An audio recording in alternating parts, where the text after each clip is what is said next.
my back, I got your back. Communicate! Make some noise! Come on, baby! Enjoy the moment, baby. Let's go. Enjoy the moment.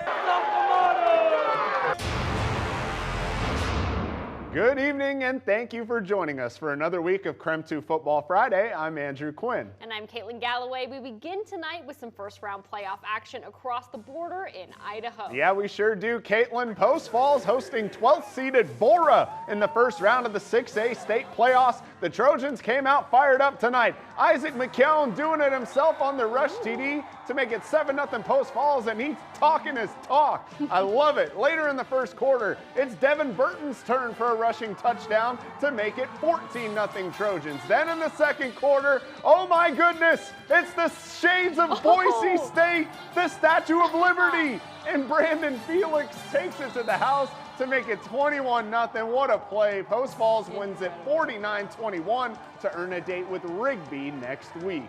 Well, in the 5A playoffs, Lakeland hosting Shelley, and the Hawks led this game 22-0 at the half. They added on in the third quarter Hayden Benson with the rushing touchdown to make it 28-0 Lakeland. It is now a 28-7 game in the fourth quarter. Benson hits Cash Lund before the touchdown. 35-7. Hawks go on to win it 42-14. They'll host Valley View next week. Elsewhere in the 5A division, the Lewiston Bengals fell tonight at Twin Falls 31-9, ending their season. And in our final 5A game of the night, Sandpoint was shut out by Hillcrest 35-0, so Lakeland will be our only Area 5A team advancing to the next round of the state playoffs. And in the stunner of the night in the 4A division, Moscow was upset at home by American Falls 24-16. Zach Griggs' rushing touchdown with 2:20 remaining sealed the American Falls victory and ended a magical season for the Bears.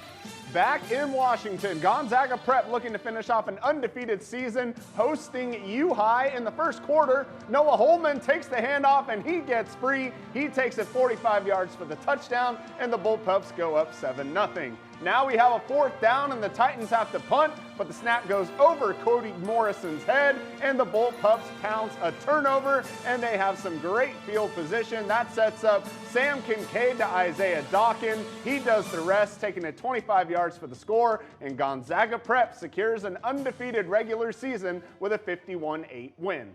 West Valley also looking for an undefeated regular season, taking on East Valley tonight. It only took 3 plays. Austin Clark takes the handoff and finds some space on the outside. He goes 45 yards all the way for the touchdown. West Valley up 6-0 after a missed PAT.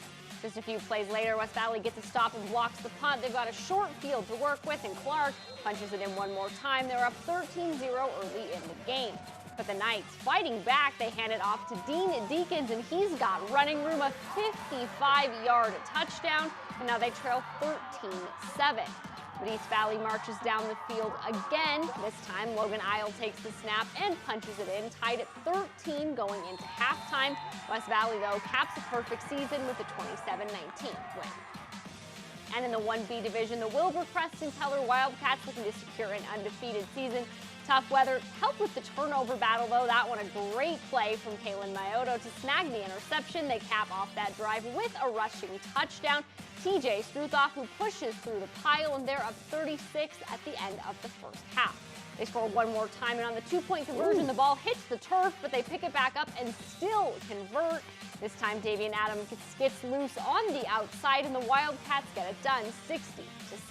Wow, don't go anywhere just yet. We still have plenty of matchups around the Inland Northwest to get to. Plus, we have another play of the week. Find out who nabbed that title coming up next.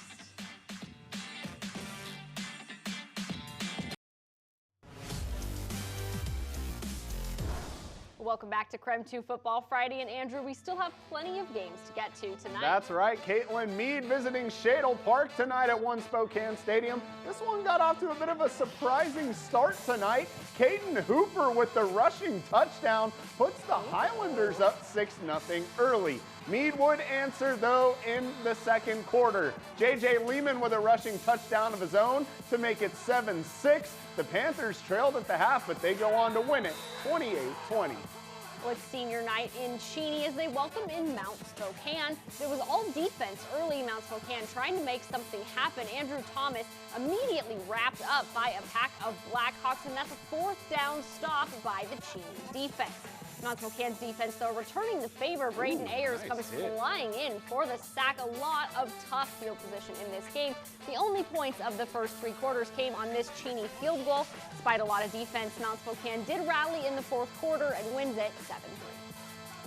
And finally, Ridgeline visiting Ferris tonight at One Spokane Stadium. Ridgeline would strike first.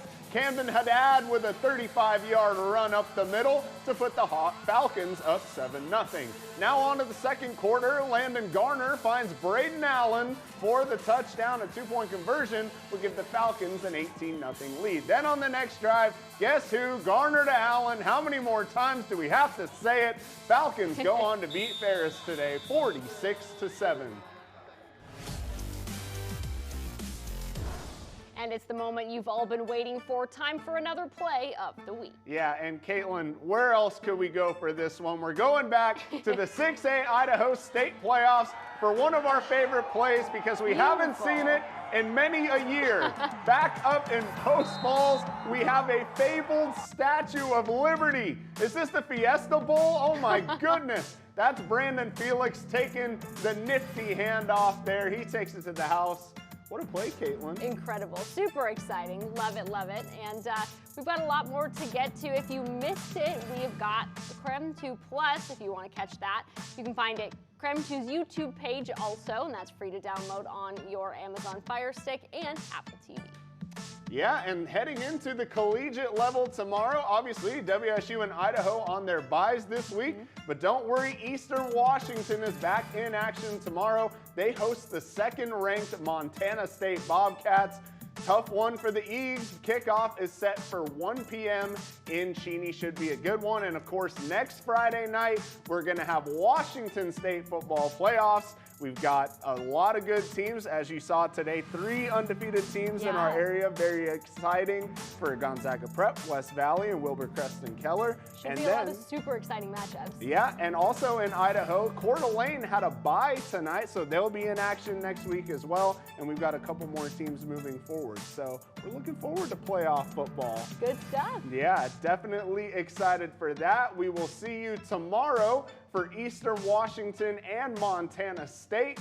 What do we think, Caitlin? Do we think the Eags have a shot in this one? It's going to be tough. It's going to be tough. We'll see. You got to believe, you know. They're playing with house money. They got the cool Salish decals on the helmets. Exactly. They might pull off a stunner tomorrow at Roos Field. But for all of us here tonight at KREM 2, we wish you guys a good night, and we'll see you next time.